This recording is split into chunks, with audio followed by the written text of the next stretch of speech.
Análise ou tentativa de análise de mais um jogo histórico desse time histórico que é o Fluminense do Diniz, né, cara? Fluminense 5, River Plate 1 pela fase de grupos da Libertadores de 2023. Meu nome é Thiago, seja bem-vindo aqui ao canal. Fluminense entra no jogo numa base de um 4-2-3-1, um time que se defende com a subida do Ganso junto com o Cano, formando um 4-4-2. Um detalhe do primeiro tempo aqui é que Ganso e Arias trocam de posição entre eles em alguns momentos, né, nessa parte defensiva. E aí, ofensivamente, aqui eu tenho que repetir toda vez que eu vou falar um jogo do Fluminense. Eu não estou no vestiário, né? Eu não estou no treino também, então tudo que eu vou falar aqui é o que eu vejo, né? A minha interpretação do jogo do Fluminense. Então, vamos lá. Primeiro tempo, o Fluminense joga muito basicamente, muito preferencialmente pela esquerda. Sempre pela esquerda, e isso no segundo tempo muda, né? Então, no primeiro tempo e no segundo tempo, o Fluminense joga de duas formas totalmente diferentes. Para o primeiro tempo, especificamente, vamos lá. Ofensivamente, Keno sobe pela ponta, Cano centraliza, Alexander entra aqui no meio dos dois atacantes, e aí a gente tem esse meio campo aqui que é preenchido por Marcelo, André, Ganso e Arias. Os quatro que ficam flutuando aqui no meio, fazendo aquele jogo do Fluminense do dinizismo. Nisso, Felipe Melo ajuda aqui na saída de bola com o André e com o Marcelo. Nino aproxima e o Samuel Xavier também aproxima um pouco mais aberto. Então, essa aqui é mais ou menos a base do time do Fluminense para o primeiro tempo. Vamos entender. 3 jogadores aqui atrás, mais fixos, mais posicionais, né? Os 2 zagueiros do lateral Samuel Xavier. Lá na frente, mais 3 jogadores mais posicionais no ataque, o Keno, Cano e Alexander. E no meio deles, 4 jogadores totalmente fluidos, né, que ficam se movimentando entre eles, fazendo o jogo. Com detalhe para o Arias, que ele em alguns momentos está nessa movimentação, mas às vezes ele sai daqui e vai lá para o ataque pela direita, né? Não é nem ponta, é aqui ao lado do Cano realmente, né? Esse aqui é o time ofensivo do Fluminense no primeiro tempo, que vem a mudar para o segundo tempo, né? Essa é a base do time. O River entra no jogo numa base de um 4-3-3, time que se defende quando marca lá em cima, né, marcação e pressão, também nesse 4-3-3, né, bem alinhadinho assim. E aí, defensivamente, quando o time desce a marcação, né, acaba que o Almendra, né, esqueci até o nome do cara, o tal do Aliendro, ele acaba subindo aqui pela direita para marcar essa subida de bola do Fluminense pela esquerda. Então, quando o River Plate desce a marcação, ele faz um 4-2-4 ou um 4-4-2, da forma que você quiser entender, dessa forma com o Aliendro lá pela direita e o Barco pela esquerda.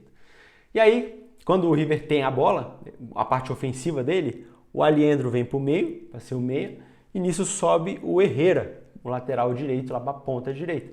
E a partir desse 3-3-4, o Nacho é o cara que se movimenta no jogo para buscar a bola aqui atrás. Ele troca de posição com o Aliendro, né?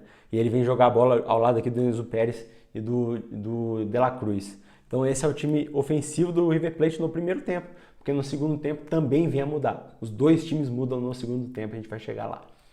Primeiro tempo é um jogo equilibrado, o Fluminense tem mais posse de bola, só que o River se defende bem, contra-ataca e pouca coisa acontece, né? No primeiro tempo ali, por exemplo, o Fluminense tem 2 chances de gol só e faz um gol. O Ganso bate uma falta que o Armani faz a defesa e aos 28 do primeiro tempo vem o golaço do Cano para fazer 1-0, né? Que é justamente o passe do Keno, a bola passa pelo Alexander, chega no Cano e ele faz o gol 1-0 Fluminense aos 28. Enquanto isso, o River tem 3 chances de gol. Uma do Beltrán, ali o centroavante, que ele chuta de longe. Outra do Barco, aqui também, que ele da entrada da área. E aos 38, o Beltrán aqui empata o jogo naquela falha do Arias, né? Que o De La Cruz toca pro meio da área, o Beltrán faz o gol. 1-1 aos 38 do primeiro tempo.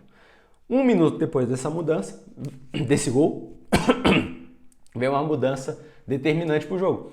Porque sai o Keno para a entrada do Lima. E o Lima já entra numa posição mais diferente do que o Keno, porque o Keno, ele era um jogador mais fixo aqui na ponta, né?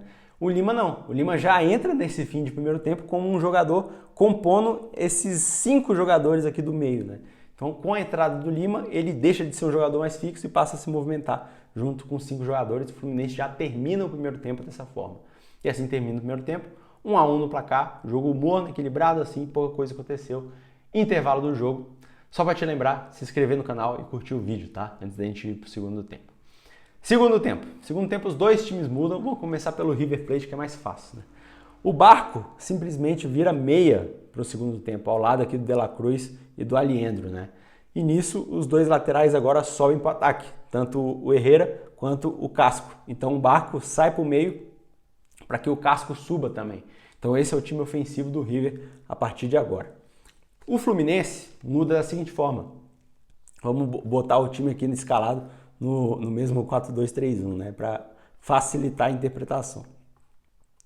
Pro segundo tempo, o Fluminense faz aquele jogo de aproximação dos lados, né? Então o Fluminense joga tudo pela direita. Então Lima sai da esquerda e vai lá para a direita. O Arias vai lá para a ponta.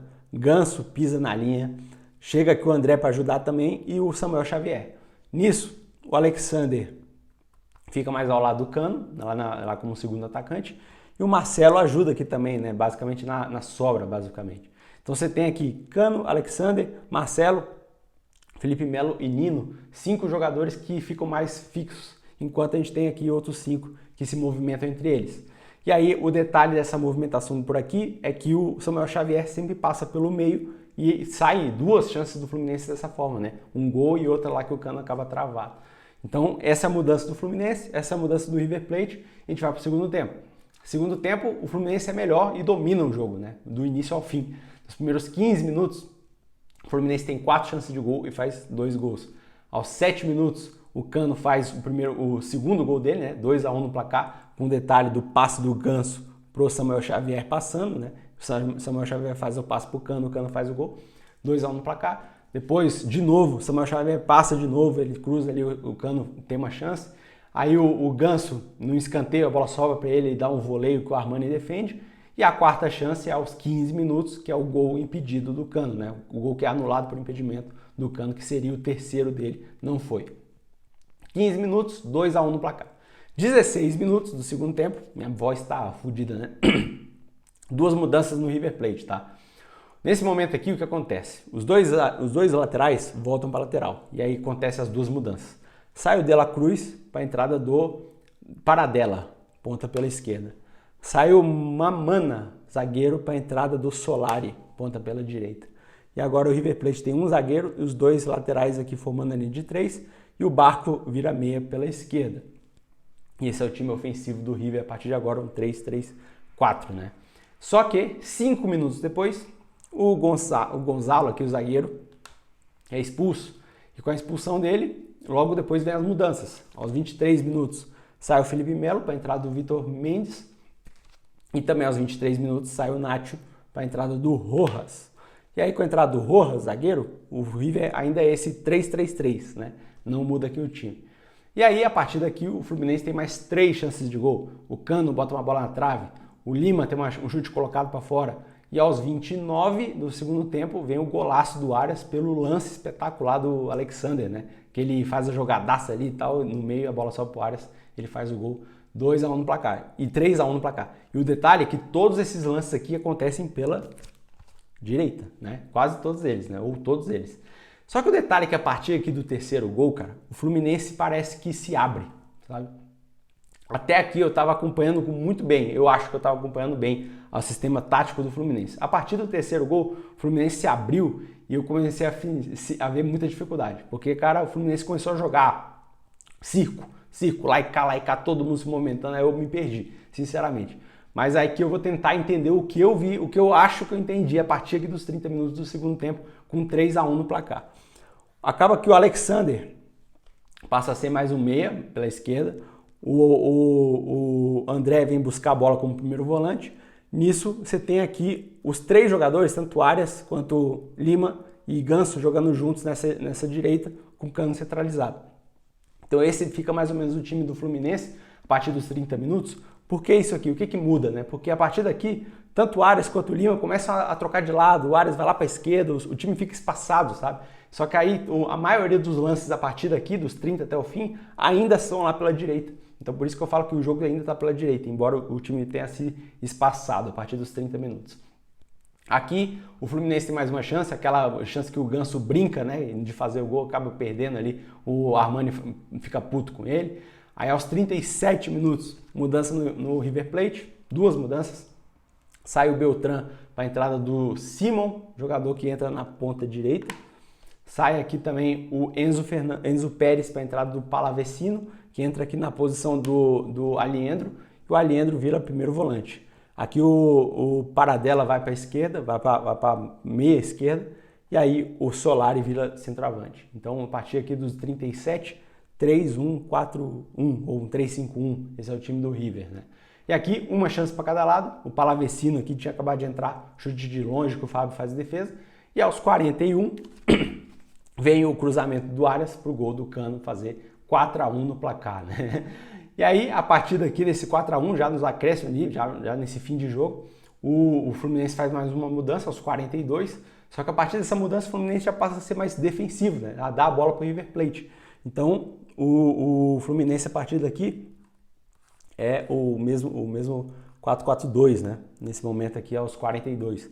E aí vem duas mudanças. Sai aqui o Cano para a entrada do Lelê e sai também o Marcelo para a entrada do John Kennedy. O John Kennedy entra na posição do Lima, o Lima vem para o meio na posição do Alexander, o Alexander vem para a esquerda aqui e esse é o time do Fluminense. E nesse fim de jogo, aos 46, ainda tem o gol do Arias ali, que é uma contra-ataque, né? O Fluminense toma a bola na parte ofensiva ali do Fluminense e o Arias faz o gol, chute cruzado, 5-1 no placar e assim termina o jogo. O Fluminense teve 12 chances de gol contra 4 do River Plate e venceu por 5-1 no placar.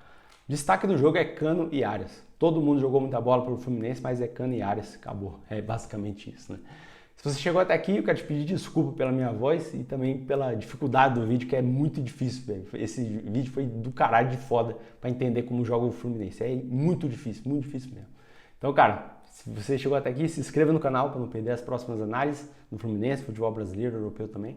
E curte o vídeo, que você me ajuda demais aqui no seu canal. Beleza? Tamo junto? Valeu!